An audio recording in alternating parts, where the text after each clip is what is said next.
राज्य मंत्रिमंडळाची थोड्याच वेळामध्ये बैठक सुरू होणार आहे। राज्यातील सर्व पूरस्थितीचा आढावा या बैठकीमध्ये घेतला जाईल। हेक्टरी मदतीची घोषणा देखील या बैठकीमध्ये होण्याची शक्यता आहे। शेतकऱ्यांना मोठी मदत जाहीर होण्याची शक्यता वर्तवली जाते। तर आज राज्य मंत्रिमंडळाची बैठक पार पडणार आहे। थोड्याच वेळात या बैठकीला सुरुवात होईल आणि या बैठकीमध्ये राज्यभरातील सर्व पूरस्थितीचा आढावा घेतला जाणार आहे। हेक्टरी मदतीची घोषणा होण्याची देखील शक्यता वर्तवली जाते। सोबतच शेतकऱ्यांना मोठी मदत जाहीर होऊ शकते।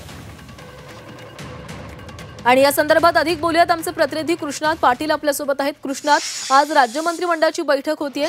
सगळ्या शेतकऱ्यांच्या बैठकीकडे नजर लागलेल्या आहेत, कारण त्यांचे जे नुकसान झालेले आहे त्यांच्यासाठी काही मदत घोषित केली जाऊ शकते।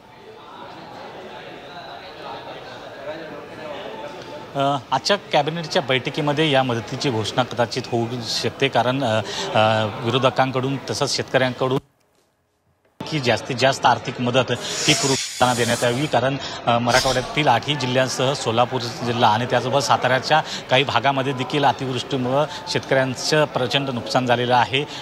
पिके वाहून गेलेले आहेत, त्यांची जनावर वाहून गेलेले आहेत आणि अशा प्रकारे मोठं आर्थिक नुकसान या शेतकऱ्यांना सोसावं लागत आहे। आणि त्याच्याच धर्तीवर या शेतकऱ्यांना मदतीसाठी सरकार आज कुठली घोषणा करतं ते पाहणं गरजेचं आहे। खास करून विरोधकांकडून मागणी केली जाते की प्रति हेक्टरी 50,000 रुपयांची मदत देण्यात यावी आणि त्याचबरोबर इतर जे कर्जमाफी जे आहेत ते कर्जमाफीची देखील मागणी केली जात आहे। परंतु सरकार कर्जमाफीच्या बाबतीत कुठेही सकारात्मक असलेलं पाहायला मिळत नाही, परंतु आर्थिक मदत दिली जाऊ शकते। आज अद्याप केंद्राकडे मदतीचा प्रस्ताव जो आहे तो दिला गेलेला नाही। किती नुकसान झालेलं आहे त्या संदर्भातले पंचनामे अद्याप सुरू आहेत, त्यामुळे आज किती आर्थिक मदत जाहीर केली जाऊ शकते किंवा पुढच्या कॅबिनेटमध्ये या संदर्भात निर्णय घेतला जातो का, कारण आजच्या बैठकीमध्ये केवळ चर्चा होऊ शकते आणि पुढच्या कॅबिनेटमध्ये कदाचित या संदर्भातला निर्णय घेतला जाऊ शकतो। परंतु किती पॅकेज दिलं जाणार या शेतकऱ्यांसाठी अद्याप कुठलीही माहिती सध्या आली नाही, परंतु कॅबिनेटच्या बैठकीमध्ये आज या संदर्भातली खास करून चर्चा होऊ शकते।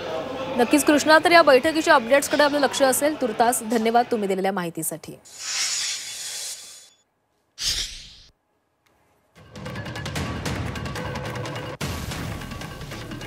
नुकसानीचा आढावा मला घेता येत नाहीये, तो आकडा कळत नाहीये, पण निश्चित आता हे आकडे येतील आणि त्यानंतर मग किती नुकसान झालेलं आहे, किती आम्हाला शेतकऱ्यांना द्यायचं आहे आणि तो आकडा बघून केंद्राकडे सुद्धा वाटतं आमचे माननीय मुख्यमंत्री महोदय, उपमुख्यमंत्री महोदय हे मागणी करतील। कॅबिनेटमध्ये या संदर्भामध्ये चर्चा होऊन काहीतरी निर्णय होईल।